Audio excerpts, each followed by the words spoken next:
Hello friends, તમારું સ્વાગત છે અમારી ચેનલ સિમ્પલ ગુજરાતી રસોઈમાં। તો આજે આપણે બનાવવાની છે બટેકાની ફ્રેન્ચ ફ્રાય, જે બાળકોને ખૂબ જ પસંદ હોય છે। એકદમ ક્રિસ્પી અને ટેસ્ટી ફ્રેન્ચ ફ્રાય બનાવીને તૈયાર કરવાની છે, તે પણ ફક્ત 15 જ મિનિટમાં। આ નાસ્તો છે તે ફક્ત 15 જ મિનિટમાં બનીને તૈયાર થઈ જાય છે અને બાળકોને ખૂબ જ પસંદ આવતો હોય છે। તો ફ્રેન્ચ ફ્રાય બનાવવા માટે અહીં મેં મોટી સાઇઝમાં આવી રીતના 2 બટેકા લઈ લીધા છે। હવે તેને આપણે છાલ ઉતારી લઈશું પીલરની મદદથી।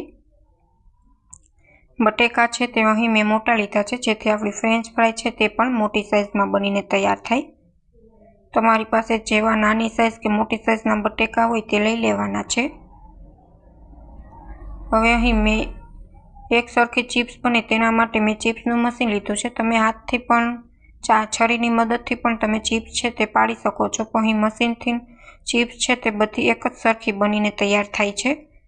તો અહીં મેં બટેકાની ચિપ્સ છે તે બનાવીને તૈયાર કરી લીધી છે।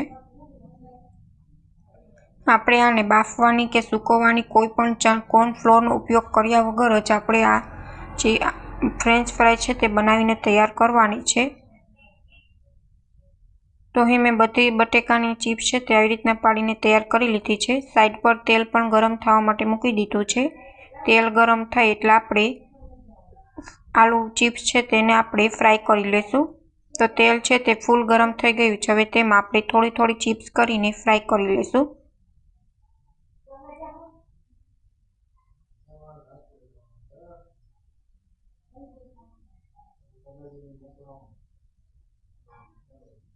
હવે આપણે એકદમ હાઈ ફ્લેમ પર આલુ ફ્રાઈસને આપણે તળી લેવાની છે, ફ્રાય કરી લેશું। જ્યાં સુધી બ્રાઉન કે ક્રન્ચી ન થાય ને ત્યાં સુધી આપણે ચિપ્સને તળવાની છે। આ ચિપ્સ ફક્ત 5 મિનિટ જ તળતા વાર લાગે છે। 5 મિનિટમાં તમારી ફ્રેન્ચ ફ્રાય છે તે સરસ બનીને તૈયાર થઈ જાય છે। વચ્ચે વચ્ચે આપણે હલાવતા રહીશું, જેથી સારી રીતના ફ્રાય છે તે થઈ જાય તેલમાં। જો તમને અમારી રેસીપી ગમે તો ચેનલને લાઇક કરજો, શેર કરજો અને સબસ્ક્રાઈબ કરજો, અને કમેન્ટમાં જરૂર કમેન્ટ કરીને જણાવજો કે તમને અમારી રેસીપી કેવી લાગી। તો અહીં બ્રાઉન છે તે ફ્રેન્ચ ફ્રાય થઈ ગઈ છે અને સારી રીતના ક્રિસ્પી પણ થઈ ગઈ છે। હવે આપણે ફ્રેન્ચ ફ્રાયને લઈ લેશું અને બાકી જે વધેલ છે તેને પણ આપણે આવી જ રીતના ફ્રાય કરી લેશું।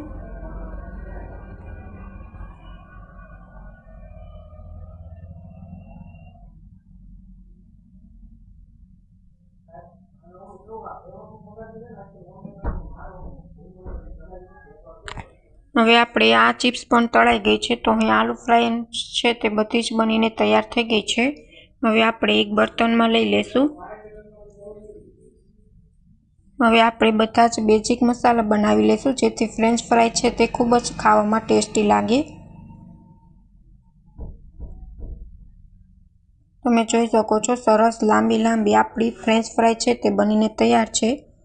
હવે બધા મસાલા એડ કરી દઈશું, જેમાં 1 ચમચી આપણે લાલ મરચું પાવડર એડ કરશું।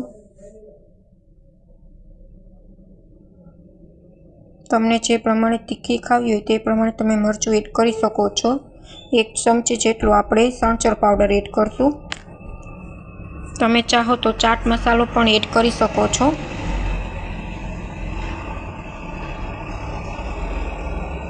અને ઉપરથી આપણે લીંબુનો રસ એડ કરી દઈશું। લીંબુનો રસ એડ કરવાથી ફ્રેન્ચ ફ્રાય છે તે ખૂબ જ ટેસ્ટી લાગે છે।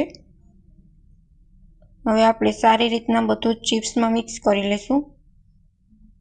તો આપણી ફ્રેન્ચ ફ્રાય છે તે ફક્ત 15 જ મિનિટમાં બનીને તૈયાર થઈ ગઈ છે।